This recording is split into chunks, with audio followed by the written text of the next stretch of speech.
Oh, we are back. How you guys doing? Hey, Beskar. Hey, Ziguro. And thanks for joining us. I'll be stepping right back in a moment here. As Yeah. we are getting the new studio going, I just noticed something.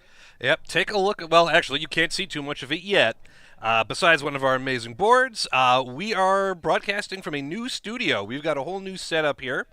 And part of what we're doing tonight is we're just shaking out all the bugs. So let us know if anything crazy is going on your ends. We just solved an audio problem now, I think. Paul is rejoining us as we speak. We are Nothing I can back. do about that, but that's otherwise, I think things are going pretty well. Yeah, sorry for the long delay. We had a bit of a crazy summer. We were on the road a lot this year. Wow.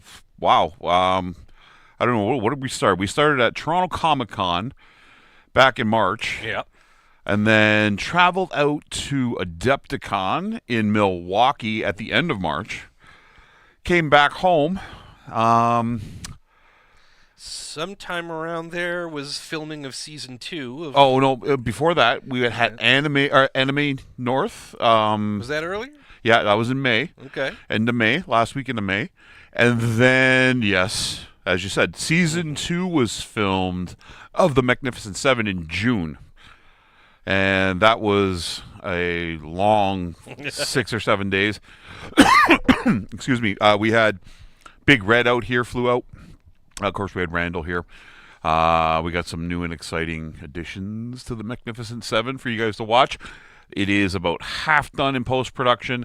We're hoping to get it out mid to late October for you guys to watch. So double the amount of Mech 7 this time around. We got 12 episodes. 12 episodes. It's a much bigger production this time around. And Yeah.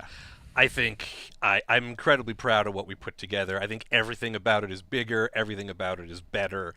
Everything about it took a little more chutzpah from all of us, but I think you folks are really going to enjoy what we've put together for you. But yes, like you said, that is on the burner as we speak. Crazier, zanier, more dangerous than season 1.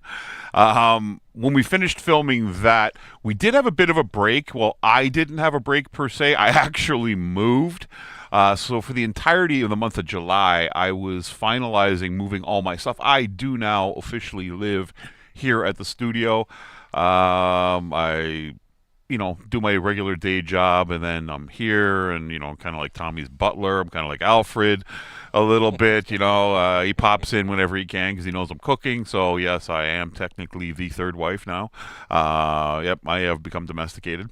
Yeah. So yeah, there's that, and then July passed, and right at the end of July, we all went to Gen Con for the first time out in Indianapolis, and that was a lot of fun. What did you think about Gen Con? Oh, this year? but Gen Con wasn't like any other con I've ever been to. And like we've been saying, we've done a lot this year, but Gen Con was just a mecca for people who like to sit down and enjoy themselves around things that are happening on tabletop. So the BattleTech stuff that was at Gen Con was incredible. The tournaments, the ACES stuff we got to show off, just the effort that got put in by all the people who were there. But there was also 100,000 other cool things every time you went. Yeah. Yeah, Gen Con was special, and thanks so much to everyone for bringing us in, and thanks so much for everybody who came out to say hello. I know we signed some stuff, Yeah, which our was first autographs. Yeah. First autographs signed out. That was a lot of fun. Last but not least, to wrap up the summer with our convention tour was Fan Expo here in Toronto. We ran the games room there as we have for the last few years. That was a lot of fun. And we also had, for the first time ever, the Six Sides of Gaming sister company, the D20 Avengers, this year have been doing live D&D play at all the major fan expos and gaming conventions across North America. They are going to Europe and New Zealand next month. They will be back in the United States again for several more live play performances. But speaking of that, when we were at Gen Con, Jesse, for the first time in his career, got to do his own live performance at Gen Con as we got up on stage and performed Mech 7 live, which we had a lot of fun with. We had Red call in and we had Tex call in remote, along with Scott and myself and Jesse up on stage and in front of people. And, hey, it's the first time I've ever done that. I had a blast. What did you think about it? Oh, absolutely. I mean, it had a blast. Easy. It was the Magnificent Seven. It's always a jam. But doing it in front of a live audience who's reacting to the shenanigans and the things that are going on, everyone seemed to have a tremendously good time. And we saw that room turn around from a bunch of tired people into a bunch of people they were having trouble staying in their chairs from the laughter. The shenanigans are a big part of it, but that is content that works really well live, and I know that we're hoping to do more of that. And I think the people running it were pretty impressed by what we pulled out too. So hope to see more of that in the future as well, for sure. So that brings us to rounding off 2025 with a bang, and that would be PAX Unplugged at the end of November, right upon the release of Scouring Sands. The first box of BattleTech Aces is finally coming out. I know, folks, especially those of you who are watching us, have heard that before, but the production copies are here. They are in people's hands. They're real. They're full of new cards. They're full of new mechs. They're full of the incredible campaign book. We did it. We did it after 30 months? Yeah, so I was standing outside before we came on, and I was thinking to myself, it was April of 2023 that we did the first BattleTech Aces stream, and it was Tommy, myself, and Josh with the beta testing cards. We did that for the end of the Mercenaries Kickstarter with the guys from Catalyst.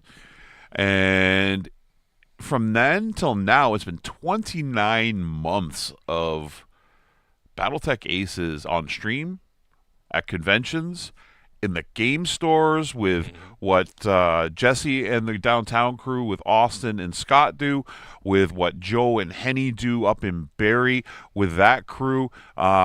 It's kind of like bittersweet almost. It's like I'm thinking about November's coming, and finally this thing that's been our life for 2.5 years, almost 3 years, is finally gonna see the light. I wonder if this is like what a midwife or a doula feels like, right? Like helping a couple, over that 9 month gestation period, and then a baby comes out, and everyone gets to enjoy the baby, and you're sitting there and you're like, everything I've done for so long has just been to help get to this moment. Yeah. But yeah, we got some special treats in store for PAX Unplugged. The game plan right now is, of course, Jesse and I will be there, and you're probably seeing us on stream again, talking up with Tommy, and Josh, of course, will be with us. In addition to that, we're going to have Scott, who you guys are going to see a lot more of now on Six Sides of Gaming. Scott is talented.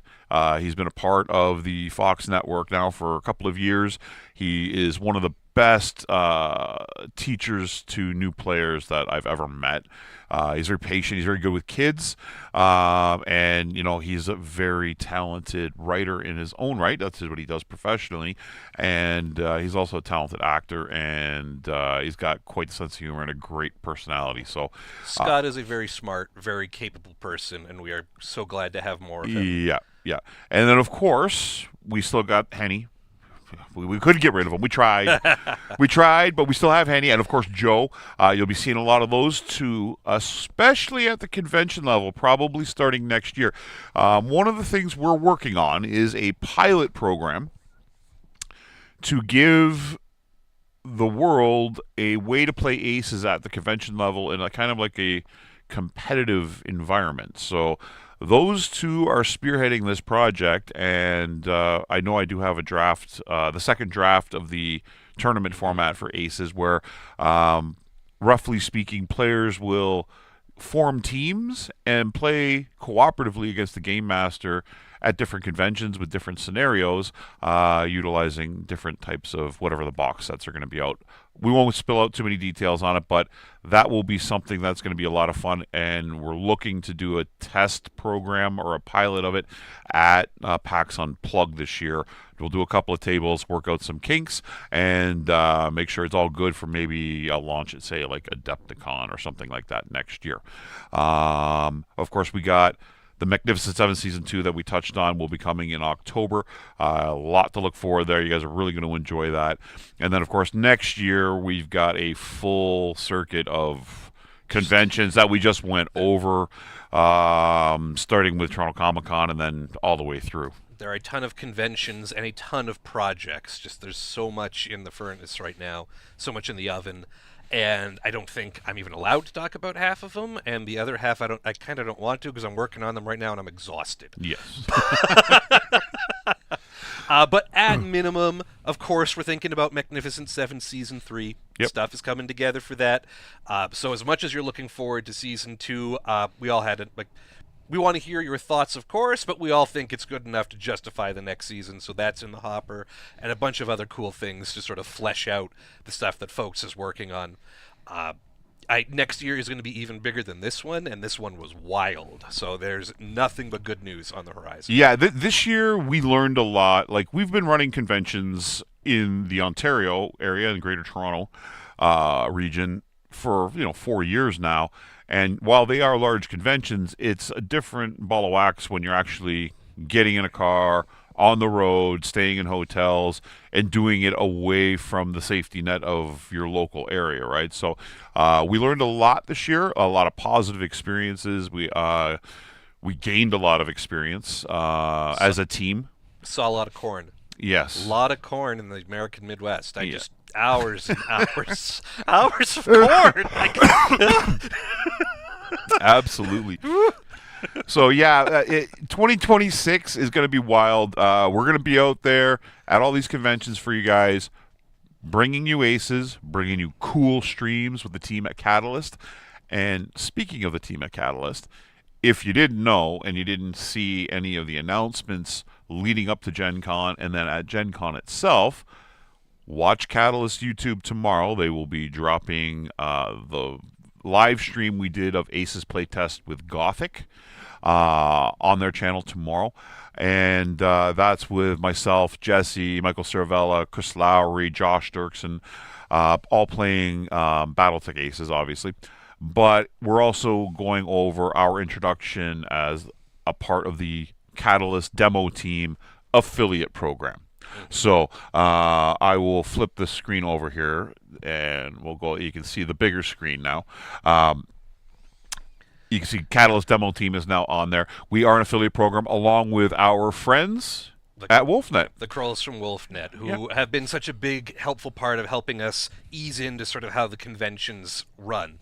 Yes. And we've been working with them on some stuff, and we'll be working with them on some stuff that's upcoming, and we are super grateful and super excited for the opportunity for folks on WolfNet and Catalyst, this trifecta of people who are really passionate about this game, to be working together. Yeah, and the other thing too, closer to home as well, working with the regional Catalyst demo team, Nick and Ed and Justin, Dave Lever, all those guys. Now we're all one and the same, so we're really looking forward to doing more with those guys. Nick and his daughter were out with us at Fan Expo just a couple of weeks ago, running a big grinder table, which was a lot of success. So, yeah, we're having a lot of fun. We want to thank everybody from the Catalyst demo team for opening their arms and being very welcoming to our team when we arrived at Gen Con. We had a lot of fun. What's your wildest story from Gen Con? What was your coolest thing or craziest thing that you had happen there? From Gen Con, I was like this. I mean, there's so many from both. Gen Con, hanging out with Jordan Wiseman was pretty cool. Yep. Because I'm a big BattleTech dork. I don't know if any of you have noticed. But getting to hang out with the guy who invented BattleTech, and I don't mean like meeting him across a table and getting him to sign my book and then leaving, but like Gen Con is a place where all these creators come together. And so Jordan Wiseman, who invented BattleTech, who invented Shadowrun, who invented Crimson Skies, was just chilling with us in the game room one night, right? Yeah. We're just pushing things around the board and just hanging out with this guy who is directly responsible for the imaginary universe where I spend most of my time. That was great. And I'm so relieved that all the people we met from like the top of Catalyst are all just super cool gamers like the rest of us, right? I would say my wildest experience at Gen Con was day one. Okay, yeah, So- different kind of wild. Day one at Gen Con. What? So we got there. We woke on the Tuesday night. Wednesday was load-in day, so we met with Michael and the guys on Tuesday night briefly, and said come over and meet us at 8 o'clock in the morning. We get our exhibitor pass badges and passes, and then we'll get ready to start setting things up. So not a big deal. It was like, for you Americans, it was like 95 Fahrenheit. To us, it was like 33 Celsius. It was crazy warm and hot and humid, and they didn't have the air conditioner on at the convention center. And Nope. At first I thought, okay, maybe it was, but this is a normal thing, and because they have such big doors there, if they ran the ACs while everybody's trying to load in at Gen Con, they would actually blow the circuits.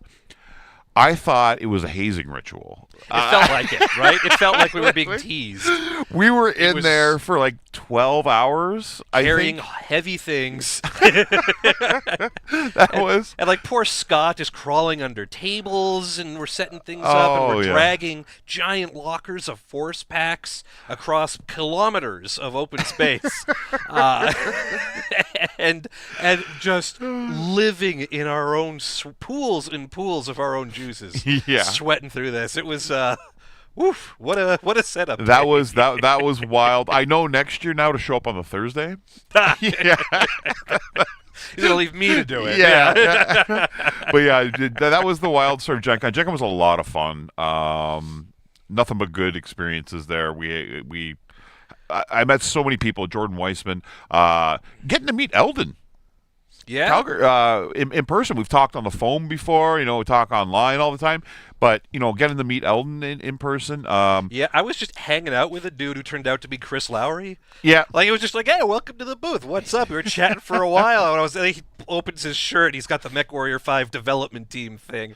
He's, oh, man. Nerds. Of course, Marco was there. I like Marco. Marco's a good guy. I consider him a friend. Always good seeing Marco. And of course, Brian Young and the guys. Brian Young was at both. Randall and Lauren and all those guys were there too. Yeah, but And then, like talking to Zess, like Yes. another one of his incredible tournament victories. Yep. That dude knows BattleTech. Like the way like super smart people know chess. yes. Yeah, he's awesome. Yeah, he needs to have one of those timers beside the table there for every move that he makes. But yeah. Like, he'll just play like 4 people at a time, right? Yeah, Like a little yeah. Bobby Fischer kid or something. Yeah. And it was cool to see the Masters and Minions in person for the first time, because they did Alpha Strike this year as well as Classic BattleTech, which is kind of cool. What else? I would like to point out also at Adepticon, actually, we spent a lot of time with Brian Young. Yes. We had a scenario that we had brought there that featured the Fox Patrol, and so I played the Op4 against Brian Young playing his Fox Patrol, which was a really cool moment. We gave him like an extra printout of the scenario and stuff for it. He had a blast, of course. And it was like it was very like life imitating art, imitating life. To have the author who created these characters playing these characters with us, like, that was a lot of fun. Brian Young is just such a great guy. He is. Brian's a good guy. So things that we're going to do for Six Sides of Gaming in the end of 2025 and going into 2026. We got a couple of little projects that we've been working on outside the Mech 7. So one of them is obviously going to be the return of Friday Night Aces. So the format for Friday Night Aces, what we're thinking about doing is doing Ilclan era, maybe Hinterlands style scenarios, maybe 1 or 2, maybe 3 deep for whatever, and we'll just keep rotating through different factions to keep things fresh. The other show that we're looking at doing will not be a live stream. It is going to be a show that's called Fox Network Presents, and it'll be about 30 to 45-minute format with post-production, and it will be ACES being played in a campaign setting that'll be heavily narrated. So it'll be more akin to a television program like the Mech 7, but it will be gameplay, and it'll be a lot shorter, so you won't get to chat with us, but you also get a quick fix of watching BattleTech. Probably once or twice a month we're going to be looking at doing that. Lastly, Jesse, I'll let you talk about your little project that you've got. You and Scott and That's still very much in the oven. I don't know how much we want to talk about that yet. I'll tell you this: what we're thinking about is we've spent a lot of time meeting folks in Toronto who want to talk BattleTech, and a lot of those conversations are really interesting. We're thinking about getting them recorded and doing something along the lines of an audio podcast. yes, so That's being baked. We're going to see what comes up with it. It might take on different forms. It might be that's still very early on, but we're hoping to have some content that you can have for your ears and not necessarily for your eyes. And that's the kind of thing that's playback in the car on the way to work or during painting when if you don't want to look up at the screen. that's true. We'll see what's coming out. What happens with that. And what's Andrew saying here? The guys finally dragged Paul kicking and screaming into the Ilclan era. So, ironically, yes, Andrew, I've made my first Ilclan era force. Of course, anybody that knows me well enough, my favorite faction in the game is Waco Rangers. So, I have created a new modernized version of descendants of the Waco Rangers in the Ilclan era. Once I've got them painted, they will be definitely appearing on Friday Night Aces. I'll give away their name. I made it Aces related, so I've called them the Big Slick, the Ace King combo in cards. So you can kind of get an idea for the theme that I'm going to be going for. But that unit is only going to be one lance of mechs, and the rest of it is vehicles and VTOLs and helicopters. Very Dark Age flavored. Yeah. To see how it goes. But very cool way to set up like a Merc unit in that era. I got a bunch of cool new stuff when I was at Gen Con, and I'm like, all right, I gotta get this painted up and get it used. I bought a bunch of Ironwind metal stuff, so a bunch of the helicopters are from them. Now, does anybody out there have any questions for us? I know Beskar was saying that our Aces Gothic live play might already be posted. Oh, is it posted So already? we haven't had a chance to see it yet, Yeah. but if you're getting ahead of us, check out Catalyst Game Lab's YouTube channel. You'll probably see us there. Now, for those watching and may or may not have seen this before, we can show you this cool thing that we built. It's gotten a lot of traction, actually, when I posted it earlier in the summer. You got all the pegs out? Yeah. Sorry, one more.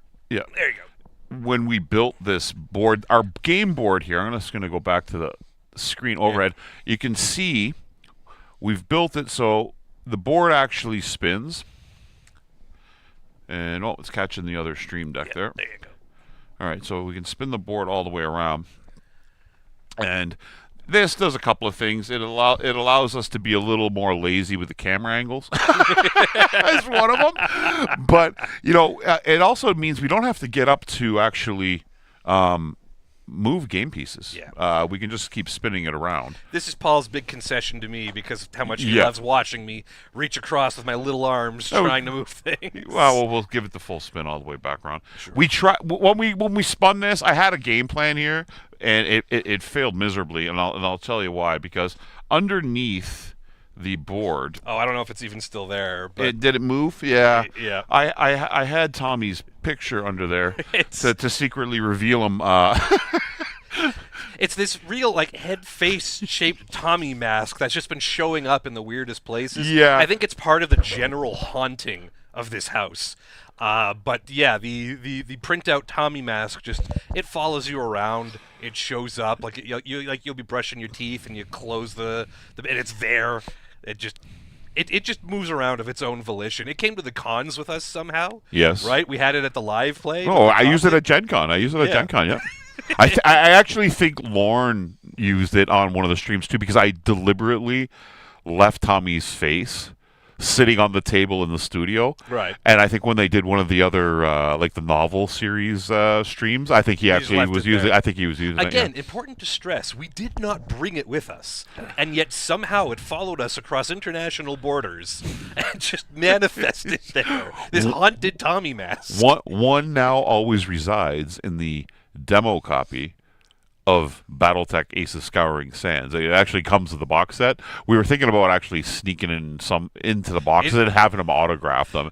Like a limited edition. Like a limited edition. Yeah, you 1 in 100 chance to get the Tommy face in your Aces. So yeah, so that's our plan for this year going into next year.